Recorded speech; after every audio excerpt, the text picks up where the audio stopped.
আপনি যদি প্রাইমারি পরীক্ষার্থী হয়ে থাকেন তাহলে এই ভিডিওটা আপনার জন্য। আপনি প্রাইমারিতে 1 মার্ক পাবেন, আমি 100% বলে দিতে পারি যে এইখান থেকে প্রাইমারিতে 1 মার্ক আসে। আর কিভাবে প্রশ্ন দেখে উত্তর বলে দিবেন, কোনটি ক্ষুদ্রতম ভগ্নাংশ, আর এইখানে নেওয়া হয়েছে যে নিচের কোনটি বৃহত্তম, এই দুইটা টেকনিক আমি আজকে শিখিয়ে দেব আপনাদেরকে। দেখি যে আপনারা যারা প্রাইমারিতে এই ম্যাথগুলো আসলে প্রশ্ন দেখে উত্তর বলে দিতে চান। বলছে নিচের কোন ভগ্নাংশটি ক্ষুদ্রতম। প্রথমে আমরা ক্ষুদ্রতম টেকনিকটা শিখবো, এরপরে বৃহত্তম। ক্ষুদ্রতম ভগ্নাংশ আসলে আমাদের কাজ হবে, দেখেন কাজ হবে যে উপরে প্রত্যেকটার উপরে একটা করে শূন্য বসিয়ে দেওয়া। সহজ হিসাব, উপরে একটা করে শূন্য বসিয়ে দেওয়া। উপরে একটা করে শূন্য বসানোর পর আমরা কাটাকাটি করব। এটা দ্বারা এটা কাটাকাটি করলে 4 × 5 = 20, এটা দ্বারা এটাকে কাটাকাটি করলে 4 নং 36, তাই না? মানে এই দশমিক সামথিং হয়, 4 দশমিক সামথিং, 4-এর চেয়ে একটু বেশি হইতেছে এটা। সেম ভাবে এটা দ্বারা এটাকে কাটাকাটি করলে দেখেন 3 × 3 = 9, 3 দশমিক সামথিং হইতেছে এটা, 3 দশমিক সামথিং। আবার এটা দ্বারা যদি এটাকে কাটাকাটি করি দেখেন 4 × 7 = 28, মানে 4 দশমিক সামথিং। এই যে এটা এইটা। এখন দেখেন এটার মধ্যে সবচেয়ে ছোট কয়? এটার মধ্যে সবচেয়ে ছোট হচ্ছে গ 3, আর সবটি কিন্তু 4-এর উপরে। তার মানে এটাই কিন্তু সঠিক উত্তর। মানে এটা কিন্তু প্রাথমিক বিদ্যালয় সহকারী শিক্ষক 2022-এ আসছে। আমরা উপরে একটা করে 0 দিয়ে ভাগ করে দেখব যে কোনটা সবচেয়ে ছোট। এইটা যদি বুঝে থাকেন, আমরা পরেরটা যদি দেখি যে আপনি বলতে পারেন যে পরেরটা হবে কিনা। এইটাও আসছে দেখেন প্রাইমারিতে 2008-এ আসছে। এটার মধ্যে কাহিনী কি? সেম কাহিনী। ছোট ভগ্নাংশ নির্ণয় করতে হলে উপরে একটা করে শূন্য, উপরে একটা করে শূন্য আমরা দিয়ে দেব। শূন্য দেওয়ার পরে আমরা ভাগ করব, কাটাকাটি করব। 5 × 6 = 30, 7 × 10 = 70, 6 × 12 কত? 6 × 12 = 72, 6-এর কাছাকাছি না 70? অথবা আপনি ই করতে পারেন, হ্যাঁ 6 × 12 = 72, এটা কিন্তু 6-এর কাছাকাছি চলে যায়, 72 2 হলে, তার মানে 6-এর কাছাকাছি। আর এটা দেখেন তো কত হয়? 5 × 15 = 75, 5 5 × 15 = 75।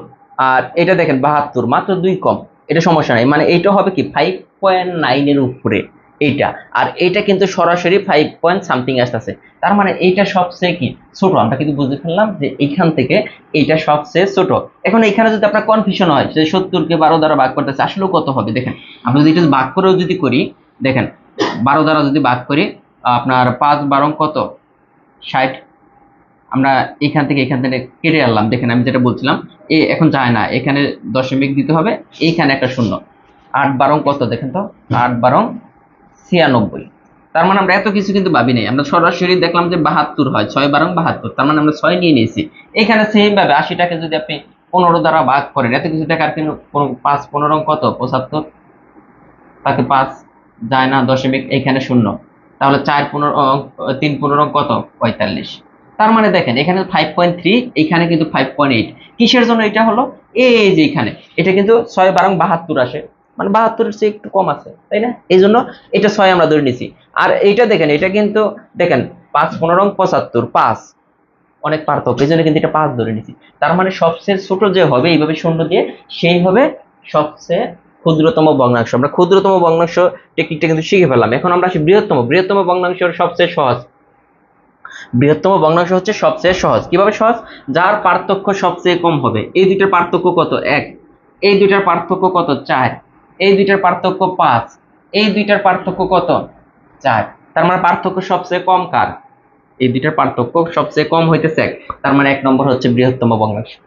এটা কিন্তু প্রাইমারিতে আসছে 13-তে। দেখেন এইভাবে কোনো জায়গায় শিখছেন কিনা একটু জানাবেন আমাকে, হ্যাঁ। এরপরে যারা আছে নিচের কোনটি বৃহত্তম? 39তম বিসিএস আসছে। দেখেন এই দুইটার পার্থক্য কত? দেখেন তো 3, ঠিক আছে। এই দুইটার পার্থক্য কত? 5, এই দুইটার পার্থক্য কত? 6, এই দুইটার পার্থক্য কত? 2। এরকম যদি দেখেন যে পরপর সংখ্যা এসেছে, এই দুইটার পার্থক্য 3 আর এই দুইটার পার্থক্য 2, 2 আর 3 পরপর সংখ্যা না? এরকম যদি পরপর সংখ্যা আসে, আমরা হুট করে বলে দিতে পারবো না এইটাই সবচেয়ে বড়। এখানে আমাদের দেখতে হবে লব কার বড়। লব কোনটা? এইটা লব আর এইটা লব। এইখানে যার লব বড় হবে সেই হবে বড় ভগ্নাংশ। এই পার্থক্য যদি 2 3 বা 1 2 এরকম যদি আসে, 1 2 পরপর সংখ্যা অথবা 2 3 এরকম যদি আসে কোনো জায়গায়, তাহলে আমাদের একটু কম্পেয়ার করে নিতে হবে যার লব বড় সেই। মানে এখানে পার্থক্য কিন্তু ছোট হিসাবে কিন্তু এটা বড় হওয়ার কথা, কিন্তু এটা বড় হলো না, কারণ এইটার লব বড়, এটার চেয়ে এটার লব বড়, এজন্য এটা কিন্তু সঠিক উত্তর। তারপরে আসি আমরা, দেখেন ভালো লাগতেছে কিনা এটা আপনাদের আপনি ফলো করতে পারেন যদি আপনার ভালো লাগে। এখানে দেখেন নিচের ভগ্নাংশগুলোর মধ্যে কোনটি বৃহত্তম, একই আছে না? এইখানে দেখেন, এখানে একটা মজার বিষয় আছে, প্রাইমারিতে কিন্তু এখান থেকে প্রশ্ন আসবেই। এই দুইটার পার্থক্য এক, এই দুইটার পার্থক্য এক, এই দুইটার পার্থক্য এক, এই দুইটার পার্থক্য দুই। তাহলে আমাদের দেখেন তিনটার পার্থক্য এক, এই তিনটা তো সব, তিনটার মধ্যে যে কোনো একটা সবচেয়ে বড় ভগ্নাংশ। এখন আমরা কিভাবে বুঝবো?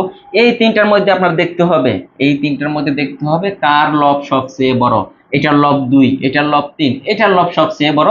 তার মানে পার্থক্য যদি সেম হয়ে যায়, যার লব সবচেয়ে বড় সেই হবে সবচেয়ে বড় ভগ্নাংশ। সেখানে লব কার বড়?